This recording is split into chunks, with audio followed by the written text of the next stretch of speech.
1000 RPM. Pero está lindo, qué máquina pesada, linda, Nosotros sacábamos viruta.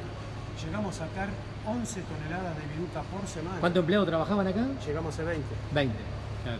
Hacían para ferrocarriles y esas cosas, Para ¿no? ferrocarriles, desbaste para Angeletti, no sé si lo conocen. Sí, sí.